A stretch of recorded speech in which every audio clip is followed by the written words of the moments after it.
जय माता दी। सूतली मैया के जगाई कैसे,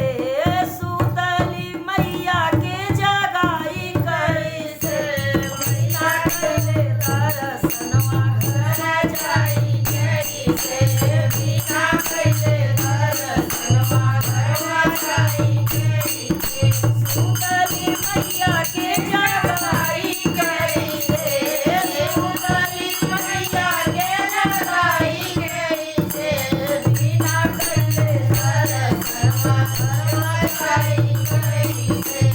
बिना कैले दर्शनवा घर जाई कैसे। डाले अली माँ के बिंदिया ले अली, डाले अली माँ के बिंदिया ले अली, सूतल माया के पहनाई कैसे, सूतल माया के पहनाई कैसे, बिना कैले दर्शनवा घर जाई कैसे, बिना कैले दर्शनवा घर जाई कैसे, सूतल मैया के जगाई कैसे, सूतल मैया के जगाई कैसे, बिना कैले दर्शनवा घर जाई कैसे, बिना कैले दर्शनवा घर जाई कैसे। डाले अली माँ के हरवा ले अली, डाले अली माँ के हरवा ले अली, सूतल मैया के पहनाई कैसे,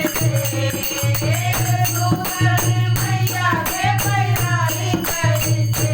मैया कैले दर्शनवा घर जाई कैसे, बिना कैले दर्शनवा घर जाई कैसे,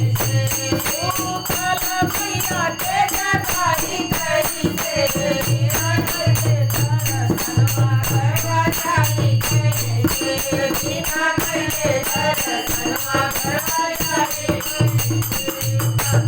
डाले अली माँ के तगड़ी ले आई, डाले अली माँ के तगड़ी ले आई, सूतल मैया के पहनाई कैसे, सूतल मैया के पहनाई कैसे, बिना कैले दर्शनवा घर जाई कैसे, बिना कैले दर्शनवा घर जाई कैसे, सूतल मैया के जगाई कैसे, बिना कैले दर्शनवा घर जाई कैसे, बिना कैले दर्शनवा घर जाई कैसे। पावन ले अली माँ महावर ले अली, पावन ले अली माँ के महावर ले अली, सूतल मैया के जगाई कैसे, सूतल मैया के जगाई कैसे,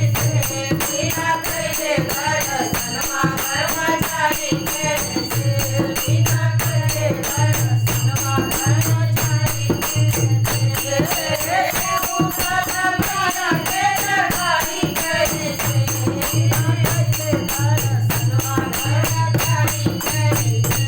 बिना कैले दर्शनवा घर जाई कैसे। ले अली मैया चोला ले अली, ले अली माँ के चोला ले अली, सूतल मैया के पहनाई कैसे, सूतल मैया के पहनाई कैसे, बिना कैले दर्शनवा घर जाई कैसे, बिना कैले दर्शनवा घर जाई कैसे, बिना कैले दर्शनवा घर जाई कैसे। जय माता दी, जय माता दी।